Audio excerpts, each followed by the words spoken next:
Hi guys, welcome back and thank you for watching. Today I'm going to do a Q&A about living alone. I get lots and lots of questions about it, so I thought I'd put them all into one video because I do think it's quite an interesting topic. I have lived on my own since the 1st of August, so 7 months, it's gone so quick. Before that, I'm going to do this briefly. This is going to be a brief history of my living situation. So I moved from Manchester to London on the 1st of August. Before that, I was at home with my mum for about a month before that. I was in Manchester for 18 months where I lived with my ex-boyfriend in the centre of Manchester. Before that I was at home with mum again for about 6 months between having graduated from university and moving to Manchester with my ex-boyfriend. And at university for 2 years I lived with 2 other girls in a little house in Leeds. So that is my living history up to this point, and this is the first time I've ever lived alone. And yeah, it's been interesting. So I'm just going to go in with the questions because you guys asked some really interesting and good questions as always. So yeah, I'm just going to get going because there's so many. So let's start with an easy one. What's your favourite part of your flat? I absolutely love my flat. Anyone who knows me knows I'm obsessed with my flat basically. My favourite part is definitely the floor. It's got parquet floors throughout and the bay windows and everything. I just love it. I love everything about it, but that's my favourite thing. And I'm also going to film a new flat tour really soon so you guys can see it all finished and everything. Another question, I really liked this question. How have you found moving to a new city and living alone and making new friends? I'm moving soon for a new job and don't really have friends in the new city but still want to live alone. I'm scared about not making friends outside of work. I know you had Lindsay and others, but have you gone out of your way to make new friends outside of YouTube/blogging? So yeah, I think I already had quite a good network of friends when I moved down to London through work. They're all work friends mostly, and I had some old school friends who lived here who I've obviously known for years and years and years. One of my best friends lives down here. So I did already have a network, and I honestly think you only need a few people to introduce you into more people. Be ready to be really, really social, be willing to go along to plans that maybe feel a little bit outside your comfort zone if you're not going to know many people at said event, whatever it is you're going to. But really make the effort to do it. And if you have one friend, it can open doors to so many different groups of people.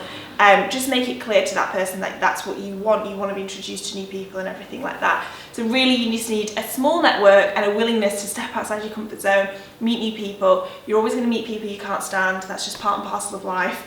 But the more people you meet, the better you get at picking out the ones who you are going to get on well with as well. Do you find it more difficult to stop working at a certain time for your own well-being to prevent a burnout, now that there is no one around commenting on it, telling you to take time off, checking up on you? I'm a freelancer myself and find working from 6 till 11 if there is enough to do and no one else around. Yeah, I work those kind of hours very regularly. It's bad. When I lived with my ex-boyfriend, he would always be like, can you please stop working? You're working all the time. So it's so true, you do get someone in your ear about stuff when you're working too much because it's not healthy to work that much, and they're completely right when people say that to you. So now there is nobody to say it. I do tend to work ridiculous hours, but this is going to link into one of the most asked questions regarding loneliness. When you live on your own, you have to make a huge effort to be social. So when I lived with someone, it was easier to sustain ridiculous hours of working because I knew that there was someone around the whole time. So I was still having some sort of social interaction, and that need for social interaction was fulfilled. Whereas when you're completely living on your own and working on your own, if I do 2 days on the trot where I've sat at my desk and worked those kind of hours, by the end of the second day I'll have gone utterly insane, I'll be miserable, I'll be feeling really lonely, I'll be feeling really low.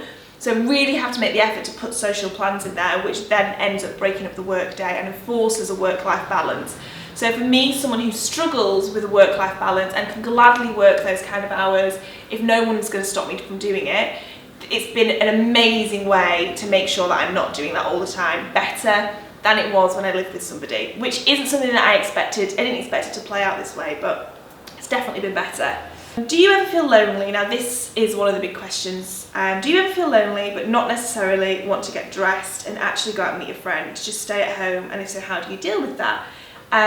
The loneliness thing was probably the biggest question that I was asked, so I'm going to address that bit first. Yes, sometimes I do get lonely. Somebody specifically asked, is it in the evenings mostly? And yes, it would be. But as I was just saying, I make a huge effort to make social plans all the time. I try not to have 2 evenings in on the trot on my own. I'm really fortunate that I get to travel a lot, so then I miss home, and then when I do have that evening in on my own, I really relish it, but I definitely can't do a lot of them on the go. And if I feel too lonely, I just pick up the phone and call somebody or whatever, so you feel like you've got someone there with you a little bit. So the feeling of not wanting to get dressed and go out and meet a friend isn't one that I often have, really. For the most part, I'm really thankful for a social engagement, and I've made myself realise how important they are for me to sustain feeling like on a good, even keel while living on my own. So I am always looking forward to social plans recently, but I do know the feeling, like some evenings, especially in the winter when you don't feel like going out, I will 9 times out of 10 always drag myself out and make myself go to something. Even if I go and leave early, it means that, you know, it's just broken up the day a little bit if you've been on your own. But I'm very familiar with that feeling of not wanting to go somewhere as well. What were the things that you thought you were not able to do because you didn't have to, as you had a man in your house, but learnt that you can do by yourself? There's 2 parts to this question. Let's do that one first. That's part 1. So the things that I can do which I didn't think I would be able to. Do you know what? Nothing really. I've always been very, I mean, I do ask for help a lot, especially from my mum, but I will always give something a go myself first, mostly always. Mum's probably watching this like, really? But for the most part, yes. I would hope that's true to say, that I will give something a go first before instantly asking someone for help. So most things through the years of having lived out of home, away from mum, I can do most things on my own and will give most things a go and see how it happens. The only things that I'm ever like, God, I just need some, like, not a man, as in like I need a boyfriend to help me do this, is just something where I'm not strong enough. The perfect example, and it pissed me off so much, is I have a massive vase, which is right behind me here. It's huge, and I always fill it with lilies. And one time I had these, it was roses I think, and the stalks, the stems were really short, and the vase is like this big. So I had to fill it really full up with water so that they were getting the water. And then because it's on the floor, it was too heavy for me to pick up to go and empty. So I just had this vase full of dirty flower water, which we all know gets smelly, in the mantelpiece, in the fireplace, because I wasn't strong enough to pick it up. And that's the kind of thing that's infuriating, because you're like, just why can't I? But all you need is an extra pair of hands, like whenever a mate comes round, rope them into doing something. So for the most part, there has been nothing. It's just small things like that, which another girl can help me lift that up as much as a guy can do it as well. So there hasn't been very much. And I'm always surprised at how much I can manage to do by myself as well, really, once you just give it a bit of a go. And the second question was, what were the first steps you took to make London your home? Find a gym, a coffee shop, ? Gym was definitely one of the first ones, because again, I have a personal trainer, and that then factors into my week of knowing I've got some sort of social interaction coming up and a break-up from my day of being sat in at home. So definitely living on your own, doing things like going to classes, going to the gym is a really good way to break up your week. That was one of the first things. And just making this flat feel like home was something that I spent a lot of time doing. A lot of time making decisions about how I want it to look, how I want it to feel, the memories that I wanted to have attached to this place. Yeah, it was really quite focused to being in here. And I was already kind of familiar with the area of Notting Hill, so in terms of finding coffee shops and things like that, it was places that I already had been to, and yeah, it was mostly how I treated the flat really, which is what made all of London feel a lot more like a home. So as I'd said, this was kind of a recurring theme, this question, it ties back into the loneliness, but it was lots of questions along the lines of, what about being alone? Honestly, do you like it or prefer living with somebody? Lots of things like that. What do you miss about living with a partner versus what is great about living alone? So partner versus living alone. So definitely at this moment in time in my life, I love living on my own. It suits me absolutely perfectly. Living with a partner, I'm going to address this in 2 ways. Firstly, living with a partner. So I absolutely loved it. I was so happy in Manchester, I really loved it there. And it's amazing because you live with somebody you've created a life with anyway, so you're already very well entwined with one another. And it's just effortless for the most part. Like, of course you bicker and everything like that. It's completely fine and healthy in my opinion, but it is lovely because you just sort of bounce off one another. You have a constant conversation going on about whatever's going on in your lives, and you just share a life with somebody. It's really, really lovely. And it's just having that constant company that was really nice. that's the thing that I miss, knowing guaranteed company probably, and not having to make huge effort to plan in company when I realise that maybe I'm not going to have anything for a while, just the guaranteed company of having somebody here. However, I wouldn't want that over living in a flat share situation, or even with a friend now. My experience of living in a flat share, again, was like huge. I learned a lot from it. But I think so easily, and I know so many people who live in those situations where you end up walking on eggshells, end up becoming petty, just a difficult living situation. And so when I moved down to London, I obviously really considered the idea of flat sharing to combat loneliness and to really throw myself into living here. But because I work here at home, if there was something off with a relationship of a housemate, it could just be like so hard to cope with when I have no escape from this place. This is where I live and work, so it's everything. It's not like I can go to work and have a bitch about it and then come back home and feel a little bit more refreshed. It's here the whole time. So I personally wouldn't go back to flat sharing, which is, at the moment, I love living on my own so much. It really suits me. It suits how much I'm travelling, it suits the way that I like to work, everything like that. But I would only want to live with somebody now if it was another boyfriend or another partner, and I think it's not something I'm looking for right now. I don't want to live with somebody right now at all. I'm loving living on my own. But if you meet someone, obviously that's a natural progression because you want to spend so much time with that person. But until that happens for me in my life, I 100% will keep living on my own. I do really, really love it, and I think the best thing about it is that everything is my responsibility. There's no one to blame stuff on, there's no one who's going to get in the way of whatever plans I've got or add more onto my list because they've not helped me out with something. Everything is under my umbrella and my responsibility, and if it's not got done, I'm to blame for it, and I will make the conscious decision to not do it because I want to do this. No one else factors into how much or how little you want to get done within your own home and also within my own workspace. So yeah, I do really like it because there's a certain freedom to it, which is just amazing. What else? One that people ask quite a lot was about being scared. Okay, so this might be a bit of a sad question, but did you find spending nights alone nerve-wracking at first? I'm still at the stage where I happen to be alone. Whenever I happen to be alone, every bump or creak is really loud and unnerving because I'm so used to living with others. Wondered if anyone had the same issues and adjusted. I used to be terrified of being home alone, especially at my mum's house. Really, really, really bad for it. So I know that feeling. It's like your hearing becomes hypersensitive to the smallest noises. Living in flats, you just don't get it. I think if you live, especially in a city centre as well, there's always noises going on here. I hear people walking up and downstairs, things like that. So if there is a noise, you don't instantly attribute it to coming from inside your house. You know it's someone around you.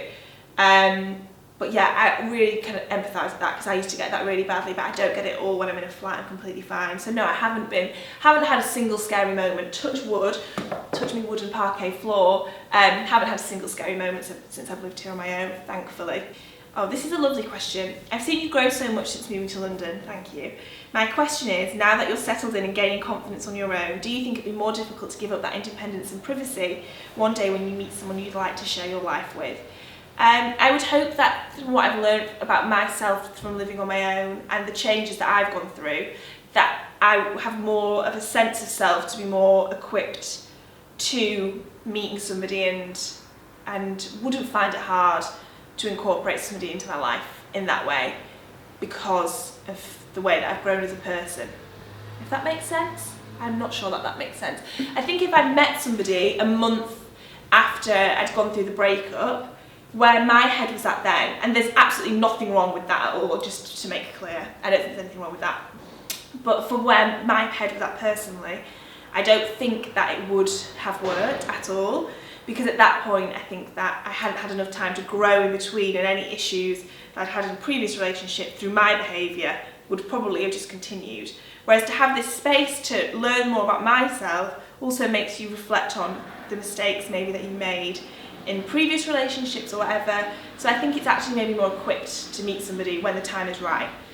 I'm still not sure the time is quite right just yet, but we'll see. You never know what's going to happen. I hear like the most amazing stories where people meet people when they're not expecting it whatsoever.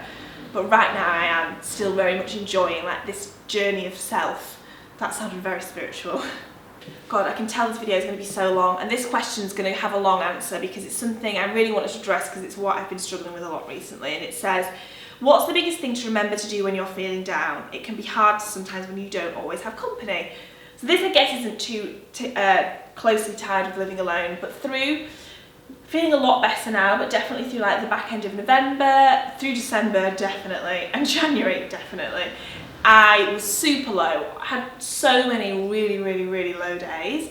And at first I was thinking maybe it's because I'm not living on my own and it's a huge adjustment, and you don't just go straight into it. It takes a long time to adjust to these things. And I think that maybe that was part of it alongside some other things as well. But the biggest thing that always remind myself when I'm in those moments, and my God, I know that's so hard, because when you're in the thick of it, you genuinely are like, when am I ever not going to feel like this? Whatever it is that is making you feel that way, maybe you can't even pinpoint it, you're just like, you can't, this is Lindsay's saying, she says, you can't see the wood for the trees. You just cannot see how you're ever going to get out of feeling this way. But I always remind myself that, like, you just will. If I'm having a certain evening where I'm really low and it's like 6 o'clock, I'll be like, right, 4 more hours, go to bed, go to sleep, see what happens tomorrow. You just don't know what's going to happen the next day. And then maybe you wake up the next day, and the second you wake up, you feel entirely low again. Oh, it's so miserable, I've woken up feeling like this again, it's horrible. Okay, so you get out of bed, make your coffee, you start working. Then again, that you've just done the next little bit then you don't know what's going to happen again. And eventually the cycle will break, and something within the day will lift you up a little bit. And the other thing I always do is that if there's something making me down, it can be a really specific thing, it can be loads of things, I can sometimes not know what it is. If it's a specific thing, and the situation of whatever that thing is isn't changing or whatever, sometimes it can get me really low, and then there'll be something that happens in the day where I feel really happy, or something will really make me laugh, or just something will make me have this moment of this happiness. And I always say to myself, so the situation that's getting you down hasn't changed, but yet within that, you had a moment where you changed because you felt happy, and those will come more and more frequently. Even if whatever the situation is doesn't change, those happiness moments will come more frequently, and then maybe you'll be in a position to change whatever that situation is if you wanted to, if you needed to, or maybe you'll just learn to live with that situation and it will just become part of your life that doesn't drag you down. That was a really rambling answer, and I really hope it helps, and I just wanted to address that because it is something that I've been struggling with recently, and something that I would gladly talk about more in a general way if you guys wanted me to, if it's helpful in any way whatsoever. Another one that lots of people ask, is it hard to stay productive? I personally don't find it that hard because I'm one of those annoyingly motivated people 24/7. I annoy myself with it, I can't relax, can't sit down. So no, that's fine for me, but I can imagine if you weren't like that it would be quite difficult, but I'm just a bit of a freak when it comes to how much I like to work and get things done. It's a bit strange. Okay, I promise I'm going to stop answering questions soon because there's just so many, but they're all so good. Was it a big financial step from living alone to living with somebody? Jesus Christ, yes. To have moved from the north of England, living with someone, sharing everything in half, to living in London, in one of the most expensive areas of London, living alone, it was like, Jesus wept, it killed me. But as I said before, this is the biggest investment I've ever made in my life, was moving to London. It was hugely expensive, and in no way a financial investment whatsoever. But it's been an investment in every other aspect of my life, in my happiness, in my lifestyle, in travel, career, relationships, everything else apart from financial. This has been an investment in. And sometimes if you can afford it, and I work like mad, as I was just saying, work really hard to be able to afford this lifestyle, then I think sometimes it's good to free yourself from feeling like all the decisions you have to make have to have some sort of financial benefit or be a long-term investment. I won't do this forever, I won't live here forever, I won't live the way I do forever, which is relatively lavish. Like, I eat out a lot, I go out for drinks a lot, I always tell myself, if you're having this lifestyle for now, it's not forever, go for it. You work hard, go and spend your money on that rather than whatever else I used to spend my money on. Just go and do that and make the most, and it's an investment in other things. But yes, it is hugely expensive, and I am hugely fortunate to be able to do it as well. So I have sort of touched on this. I think this is going to be a good question to end on as well. How much better do you think you've got to know yourself? Do you think having space to grow has allowed you to develop more of yourself and your personality? Yeah, definitely. I think when you're in a relationship, my ex and I were together for 6 years, from being 18 to 24, and we were like incredibly happy, we genuinely were. And I think when you spend those years in a relationship, you find that you've formed who you are through your 20s alongside someone else, which is an amazing, amazing thing to do. I would never be where I am today, having this job without Harry's support in my life through those years, never in a million years. So it's amazing, but you do form yourself through your 20s alongside somebody else, and to break away from that is completely terrifying, but very rewarding as well, and very difficult at times. But yes, definitely, in the past 6 months, through being single, through living alone, I feel like I've learned so much about myself, so many things which I haven't expected. Like, I was talking to Lindsay about this the other day.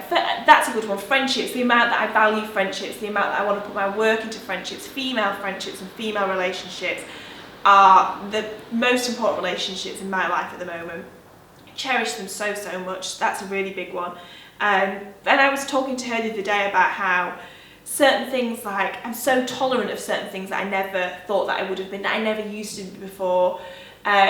Just the way that I've dealt with certain situations, which hasn't there's loads of things I've dealt with really poorly through the past 6 months, but have learned so much through that, and will probably find myself in the same situation and deal with it poorly again for whatever reason.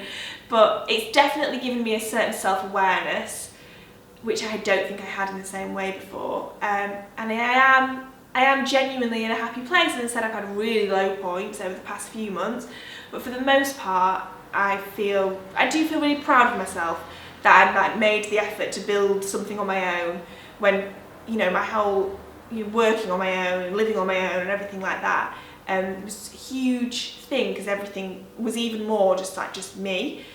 So I do feel proud of myself for having done it and stuck with it. And it's been mad. It's been such a roller coaster. So yeah, that was rambly, but the answer is yes. I feel like I've learned a lot about myself through these past 6 months. It's been good. So anyway, I hope you've enjoyed this. If there's anything you want to ask more, leave a comment and I will reply to them if I can.